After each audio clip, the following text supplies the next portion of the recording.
El día de ayer se realizó en Colombia un debate, el último debate que se realiza pues con miras a las presidenciales. A su turno, el candidato y el próximo presidente colombiano Petro, Gustavo Petro, ha denunciado, y desde aquí también nosotros nos pronunciamos frente a la arremetida que hoy quieren realizar contra estas elecciones presidenciales. Hoy la derecha internacional desde los Estados Unidos están buscando desestabilizar, están buscando dar un golpe pues al comité electoral, al máximo órgano encargado de llevar elecciones. Están buscando como de lugar cerrarle las puertas para que se anule estas elecciones, porque sabe que Gustavo Petro aventaja, prácticamente duplica a su seguidor más cercano. Entonces hoy la derecha está desesperado, no quiere soltar a Colombia. Entonces hoy lo ha dicho claramente al empezar el debate Gustavo Petro, que tiene información que están buscando que se pueda anular las elecciones de la semana que viene. Entonces hoy desde aquí alertamos al mundo. No es justo que se atente contra la democracia, contra un pueblo que tiene que ir a decidir su futuro. Entonces hoy se desespera la derecha internacional. Gustavo Petro ya es presidente en Colombia, duplica a su más cercano seguidor. Vamos a ver pasajes cómo se realizó este debate el día de ayer. Es necesario arrancar sin lugar a dudas con la noticia del momento. Candidato Gustavo Petro, usted dio una alerta este fin de semana muy delicada, en la cual aseguraba que venía un golpe y que se iban a aplazar las elecciones. Quisiéramos conocer por qué razón llegó a esa conclusión y cuáles son las pruebas de eso. Bueno, ya viene más o menos unos 2 meses de ambientación por parte del presidente del Congreso de la República, miembro de la bancada del gobierno actual, por parte de varios de los directivos del movimiento uribista, por parte del expresidente Pastrana, del expresidente Uribe, anunciando la necesidad de suspender el registrador nacional, que actualmente dirige todo el proceso electoral, incluso aduciendo que se ha prestado para fraudes del pacto histórico, cuando lo único que hicimos fue recuperar 700.000 votos que se nos habían ocultado en las anteriores elecciones al Senado de la República, gracias al software que tuvimos para detectar trampas y fraudes. Efectivamente, el Tribunal Administrativo de Cundinamarca dispuso en un fallo que era la procuradora quien podía suspender al registrador nacional, eso hace 3 días. Si se suspende al registrador nacional en estos días previos a elecciones, pues prácticamente queda sin conducción institucional el proceso electoral. De alguna campaña aquí no presente se nos advirtió que eso iba a suceder el martes, y entonces dimos la alerta. La suspensión del registrador por parte de la procuradora prácticamente interrumpiría la conducción institucional del proceso electoral. ¿Algún comentario, candidato Gutiérrez y candidato Sergio Fajardo? Sí, yo tengo un comentario y es el siguiente.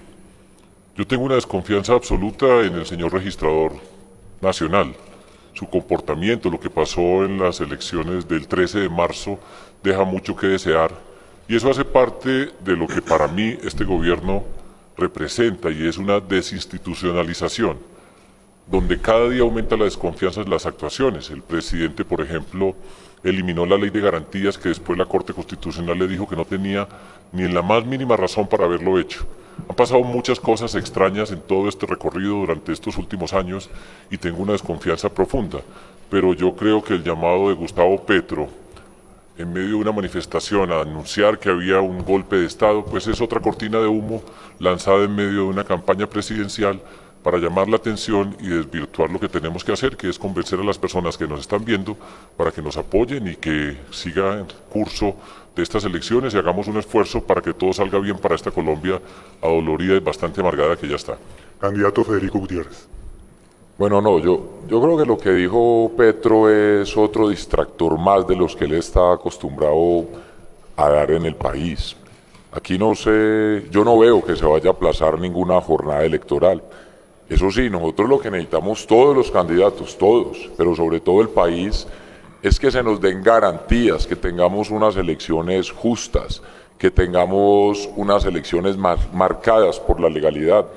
Hay muchas cosas que no se han aclarado desde el debate y desde todo lo que ocurrió en la jornada electoral legislativa. Si aquí ocurrió fraude, pues fue a favor del pacto histórico, porque qué raro entonces que solo a un movimiento le aparezcan los votos. Yo me preguntaría es, ¿qué hubiera pasado si hubiera sido al contrario y fueran a otros partidos, otros movimientos donde le hubieran aparecido 500.000 o 700.000 votos? Pues ya hubieran encendido el país. Nosotros lo que hacemos es, si es vías institucionales y legales, es que se aclare básicamente qué fue lo que pasó en la registraduría, que el registrador dé las explicaciones y que a tan pocos días de llegar a las elecciones presidenciales no han dado esas claridades. Yo sí le pido a los organismos de control en Colombia, a los veedores internacionales y nacionales, que estén muy atentos a las elecciones del próximo domingo, porque se tiene que garantizar la transparencia absoluta a todos los colombianos y a todos los candidatos. Tiene 2 minutos el candidato Gustavo Petro y le dejo una cuñita. Me pareció escucharle que Rodolfo Hernández o la campaña de Rodolfo Hernández le habían alertado a la campaña suya. Me gustaría que en esos 2 minutos, si puede, nos aclare. El señor calle, pero quiero contestarle a Fico. Quienes hacen los escrutinios son los jueces de la República. Si él afirma que nos pusieron 700.000 votos que no existen, se está burlando de los jueces de la República, como es típico en un dirigente uribista. Y creo que la situación es más grave de lo que aquí se pretende ocultar. Un general de la República intervino en política contra mí. Dejaron medio país en manos de la mafia del cartel del Golfo por omisión, sin actuar, para que el temor pudiera cundir en el electorado colombiano. Una procuradora, desacatando el fallo de la Corte Interamericana de Derechos Humanos, es decir, rompiendo el Estado Social de Derecho colombiano, decidió destituir un alcalde elegido popularmente cuando la Convención Americana de Derechos Humanos lo prohíbe taxativamente, y la Convención es parte de la Constitución de Colombia. Una procuradora que fue ministra del gobierno actual y que obedece las órdenes del gobierno actual sin independencia, como el órgano de control que debería ser. Luego, si tenemos esos acontecimientos prácticamente en las últimas semanas y adicionalmente la andanada política que se ha desatado por expresidentes amigos del gobierno, por el gobierno, por los dirigentes del partido del gobierno y por el presidente del Congreso de la República en contra de quien dirige las elecciones hoy en Colombia, que fue nombrado, entre otras cosas, por una correlación de fuerzas que es la misma del gobierno, que nosotros no tenemos ninguna incidencia mayoritaria en el Consejo Nacional Electoral, ni en las Cortes de la Justicia, ni en el gobierno actual, ni somos mayoría del Congreso, pues entonces estamos en una situación de ruptura real del Estado Social de Derecho en Colombia. La siguiente pregunta en la mecánica del debate ya es para Federico Gutiérrez. Cometió un enorme error cuando negoció políticamente con los paramilitares. Una negociación política es sobre distribución del poder político. Los empoderó, y hijos del paramilitarismo en el Urabá son hoy el Clan del Golfo. El presidente Uribe les prometió a los paramilitares curules ilimitadas en el referendo que propuso el pueblo colombiano, regaladas. No se puede hacer una negociación política con una organización multicrimen, y subrayo esta palabra, no se dedican solo al narcotráfico, sino a diversos crímenes, entre esos el gota a gota. Esa organización multicrimen no puede tener negociación con el gobierno ni con el presidente, ni debe versar sobre el poder político. Ellos ya tienen poder político, tienen control sobre la población, controlan 3 grandes núcleos de la población colombiana: los campesinos cultivadores de hoja de coca, que el gobierno actual le rechazó la alianza suscrita con él; la población consumidora de estupefacientes, que se trata como criminales; y la economía popular que sufre de un crédito usurero del 20% diario de interés manejado por dueños del paga-paga o gota-gota, muchos de los cuales están en campañas políticas aquí presentes. Eso es poder político de una banda criminal, juntura del crimen con la política. Lo que hay que hacer es quitarles ese poder político, antes que nada, quitarles la población que controlan con medidas de política pública, a los campesinos, a la población consumidora y a la economía popular con un sistema de crédito. Y debilitados, es posible no solamente vencerlos militarmente, sino someterlos colectivamente a la justicia, no al gobierno. La negociación es con la justicia, la fiscalía, no con el presidente de la República, como sucedió hace unos años con el paramilitarismo. Momento.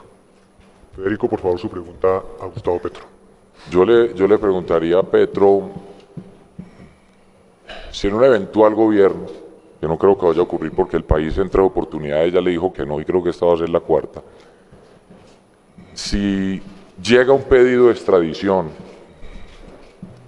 de Piedad Córdoba, senadora que hiciste elegir, y si se tienen todas las pruebas, ¿firmarías esa extradición? ¿La extraditarías? Sí. Gustavo Petro le contesta, le pregunta a Sergio Fajardo.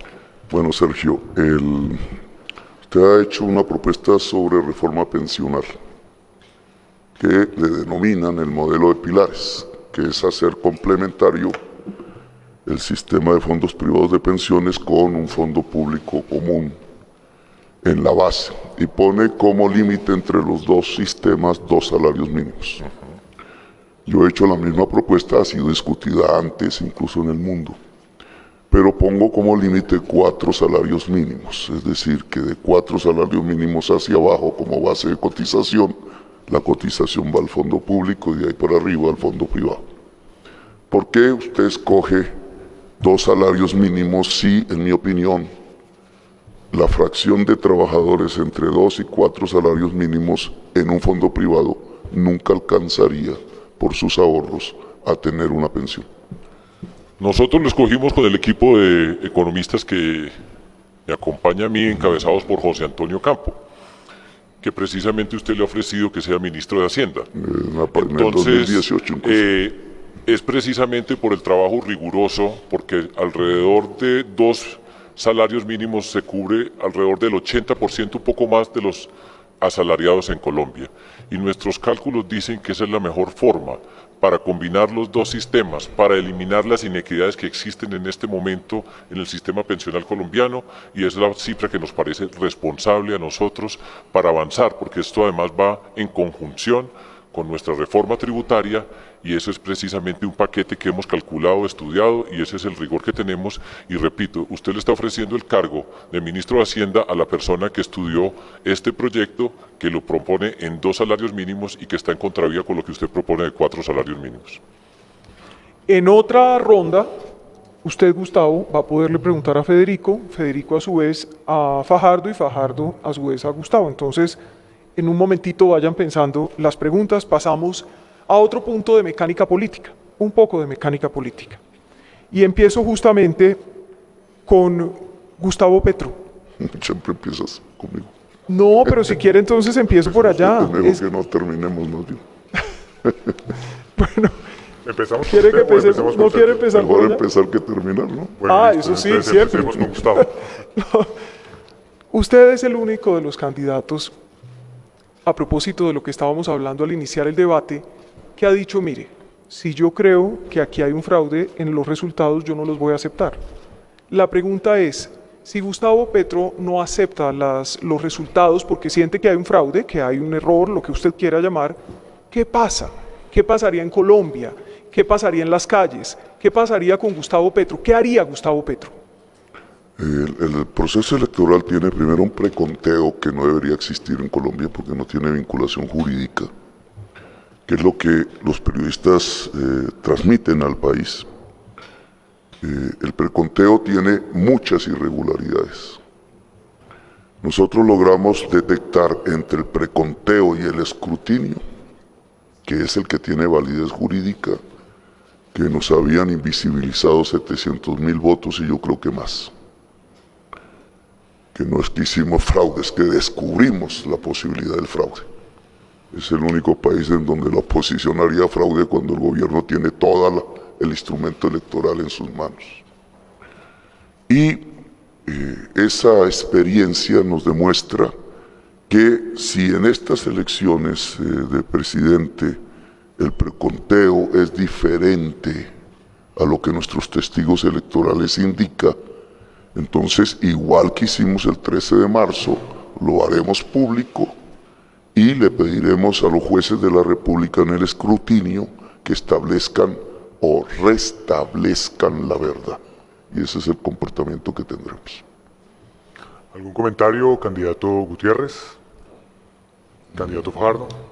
Yo claro que voy a invitar a Federico a hablar en el Palacio de Nariño.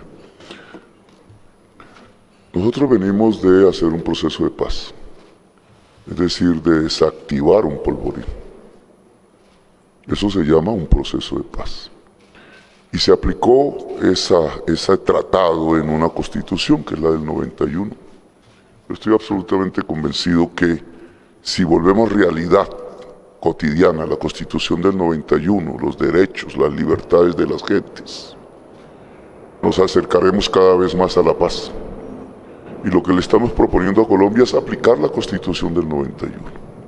Es aplicar ese acuerdo de paz. Es que tengamos una economía productiva que genera como producción la riqueza social, que tengamos una sociedad de derechos y libertades, que tengamos una sociedad del conocimiento, sin lo cual no hay producción, y en eso estoy de acuerdo con Fajardo, y que por tanto tengamos una sociedad que se vuelva una era de paz. La paz es la aplicación de la Constitución del 91, la garantía de los derechos de las personas. No veo por qué eso tenga que desatar un polvorín. Al contrario, yo creo que eso hace trizas la guerra. Bueno, puedo decir algo, perdón, porque pues ya más de una oportunidad volvemos al se ha mismo referido tema. a mí, yo he estado esperando tener la oportunidad. ¿Mantenemos o no mantenemos la mecánica? No, pues ya del debate? dejemos que por favor Fajardo termine hable. y la Claro que sacamos sí. otra vez. No, y yo pues agradezco las expresiones de cariño de Federico y de admiración, por supuesto. Y celebro pues la coincidencia que es la política del amor, que precisamente Gustavo pues es el que utilizó en primera oportunidad el término de la política del amor. Pero aquí no es de amor, ni de cariño, ni de nada diferente a decir que tenemos una visión diferente de esta sociedad y que este gobierno nacional, que es el que apoya a Federico, con todos los que están alrededor de Federico acompañándolo, los expresidentes, por ejemplo, la última adquisición fue el presidente Gaviria, por el cual Gustavo Petro estuvo luchando desaforadamente, pero al final terminó decidiéndose por Federico. Ese gobierno, esa forma de la manera como nos están entregando este gobierno, pues es una manera que Colombia no quiere. Colombia va a cambiar y ya tenemos suficiente de lo que se ha construido. El presidente Duque llegó en el marco de una polarización que tiene sus raíces con anticipación desde la discusión acerca del acuerdo de paz. Y cuando llegan desde esa perspectiva, con las personas que llegan, con los que lo acompañan, no hay posibilidad de unir, porque esa confrontación a la que nos están llevando y la que nos quieren llevar nunca permitirá unir, por más que lo digan. La siguiente pregunta, pero antes, simplemente para seguir dándole fluidez al debate, si quiere mantenemos la mecánica que consiste. Hay una pregunta para cada candidato, tiene 2 minutos, luego cada uno puede hacer un comentario de 1 minuto a esa respuesta de ese candidato. A estas alturas yo ya no sé en qué tramo estamos. Sí, ya la cosa se complicó. Entonces el tema es, demos la libertad, si ustedes están de acuerdo, que el debate fluya con las preguntas que se van dando en la discusión. La siguiente pregunta es, Federico Gutiérrez, usted ha señalado directamente en la campaña de Gustavo Petro de ser los responsables de la infiltración a su movimiento. ¿Usted está seguro de eso? ¿Cuáles son sus evidencias? No, es que no fui yo quien confesó el delito, fueron ellos. En cabeza de su abogado, y él mismo dijo, infiltramos las campañas. Infiltraron la campaña y días después se encuentra un micrófono, un aparato de grabación en una de nuestras campañas. Eso ya tiene noticia criminal. Que lo investigue la justicia, que lo investiguen las autoridades, pero lo que yo sí quiero decir es que estamos en el marco de una campaña que ha sido sucia, una campaña de ataques donde nos hemos dedicado es a recibir y recibir ataques durante más de 2 meses, pero de parte mía yo sigo con las propuestas, hablando de cómo nuestros jóvenes lo que tienen es que tener acceso a educación superior, lo que tienen que tener es justamente el ingreso con matrícula cero para jóvenes de estudiantes de estrato 1, 2 y 3, universidad pública. Que tenemos que hablar es de revolución del campo y que Colombia no necesita más revoluciones armadas, sino la revolución del campo a través de nuestro proyecto agrosocial, donde vamos a invertir en 4 años 36 billones de pesos para garantizar seguridad alimentaria y que a las familias colombianas lleguen los alimentos a menor precio y que combatamos hoy el hambre y la inflación. Yo estoy dedicado a eso, estoy dedicado a hablar de cómo vamos a llevar las vías terciarias a los campesinos de 1 a 3 billones anuales, de cómo los distritos de riego tienen que ser del orden de 8 billones de pesos en los 4 años, de cómo definitivamente los créditos para el campo, para los pequeños y medianos productores, no para los grandes ni para los empresarios, no para el campesino que se le entrega restitución de tierras, debería tener tasas de interés cero desde el Banco Agrario. Yo estoy hablando de cómo revolucionamos a Colombia, pero sin odios y sin violencia. Yo sigo dedicado a eso. Nosotros recibimos ataques 2 meses de todas las campañas, insultos, de todo. Y si aquellos que han insultado tanto, eso les hubiera servido de algo, pues irían arriba en las encuestas y van abajo. Entonces, ¿qué me voy a poner yo a pelear? Yo aquí sigo es proponiendo y vamos para adelante y faltan pocos días para que ganemos las elecciones. Muy bien. Por favor, Gustavo Petro. Digamos, dices que haces propuestas, pero empiezas atacando. La infiltración no es a su campaña, es a las bandas criminales, a menos que se confundan, que están comprando votos en este momento en Colombia. Eso fue lo que dijo el abogado, que está allí para judicializar todo comprador de votos que se encuentre, y le hemos pedido a la ciudadanía precisamente, y ese era el objetivo, de sacarles videos, de grabarlos, de sacar sus nombres propios para judicializarlos ante la Fiscalía. No se habló de su campaña, se habló de las bandas de compradores de votos. No entiendo por qué usted las confunde. No, ahora, claro que lo dijeron. Ahora, en claro eso, que lo dijeron pues hay públicamente. que atender bien, porque es que No, por lo eso dijeron hay que públicamente en una leer, entrevista que Federico, le hay que dieron a leer. Vicky. Entonces tenemos claro, un equipo a de Vicky le abogados, dieron esa entrevista y lo dijeron con nombre moderadores, propio, a ver, Gustavo. o le permitimos el uso de la palabra y vuelvo a hablar. Otra cosa es que distraigas la atención, pero lo dijeron públicamente. Mire, Federico, ahí, y Sergio me desmentirá porque no recuerdo si él estuvo chuzado, pero aquí hay alguien que estuvo chuzado. Y no hablando carreta. Confesos, el Departamento Administrativo de Seguridad, los jefes de ese departamento, admitieron que me interfirieron mis comunicaciones en el gobierno de un amigo suyo, Álvaro Uribe Vélez.